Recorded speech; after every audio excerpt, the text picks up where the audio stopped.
नमस्कार मित्रों, an option पर एक बार फिर आप सबका स्वागत है। मित्रों, आज हम एक्सरसाइज 1.5 का क्वेश्चन नंबर फर्स्ट को सॉल्व करेंगे। Question first, find.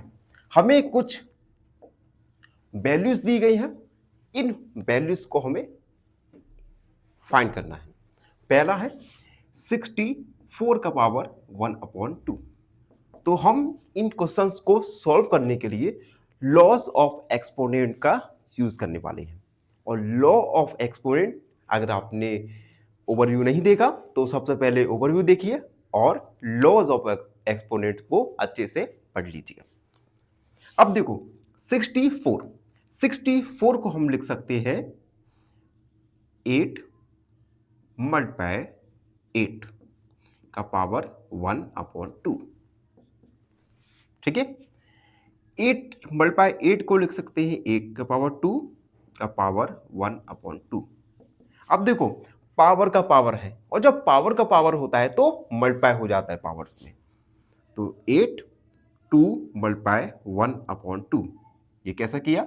ए का पावर m का power n equal a m। 2 से कट गया, 8 का पावर 1 यानी 8। सो 64 का पावर 1/2 आया हमारा 8। ये हमने फर्स्ट वाले को सॉल्व किया। ठीक है, इन क्वेश्चन को सॉल्व करने के लिए आपको लॉज ऑफ एक्सपोनेंट को याद रखना बेहद इंपॉर्टेंट है। अगर आपको लॉज ऑफ एक्सपोनेंट याद नहीं है तो इन क्वेश्चंस को सॉल्व करने में आपको परेशानी आ सकती है। ठीक है, अगला सेकंड है 32 की पावर 1/5। सबसे पहले हम 32 को फैक्टर्स के रूप में लिखेंगे। तो इसे लिख सकते हैं 2 मल्टीप्लाई 2 मल्टीप्लाई 2 मल्टीप्लाई 2 मल्टीप्लाई 2। 2 2 जा 4, 4 2 जा 8, 8 2 जा 16, 16 2 जा होता है 32 की पावर 1/5। अब इन फैक्टर्स को हम लिख सकते हैं 2 की पावर 5 का पावर 1/5। अगेन पावर का स्क्वायर पावर है तो हम पावर्स का मल्टीप्लाई हो जाएगा। 2 की पावर 5 मल्टीप्लाई 1/5।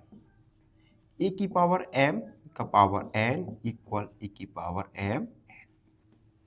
अगेन 5 1 5 यानी 2 की पावर 1 यानी हमारा आंसर आया 1। हम लिखेंगे सो 32 का पावर 1/5 इक्वल आया हमारा 2। थर्ड सेकंड वाला सॉल्व हो गया। अब थर्ड वाला देखो, थर्ड वाला है 125 का पावर 1/3। सबसे पहले हम 125 का फैक्टर्स करेंगे तो आएगा 5 मल्टीप्लाई 5 मल्टीप्लाई 5 का पावर 1/3। 5 मल्टीप्लाई 5 मल्टीप्लाई 5 को हम लिख सकते हैं 5 का पावर 3, 5 का पावर 3 का पावर 1/3। पावर्स का पावर है तो पावर्स का मल्टीप्लाई हो जाएगा।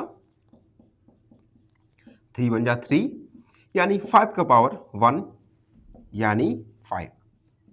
सो 125 का पावर 1/3 इक्वल आया हमारा 5। आप देख सकते हैं इस प्रकार से हमने गिवन क्वेश्चन को सॉल्व किया with the help of exponents. इसी के साथ क्वेश्चन फर्स्ट कंप्लीट सॉल्व हो चुका है। आई होप आप सबको अच्छे से समझ आ गया होगा। फिर भी कोई डाउट है, कोई भी क्वेरी है तो उसे कमेंट में जरूर लिखिए। धन्यवाद, हमेशा प्रसन्न रहें। फाइनली एक क्वेश्चन पूछूंगा आपसे। क्वेश्चन है √81 is equal to option A 9, option B -9 या ऑप्शन सी बोथ। इस क्वेश्चन का आंसर कमेंट सेक्शन में जरूर लिखिए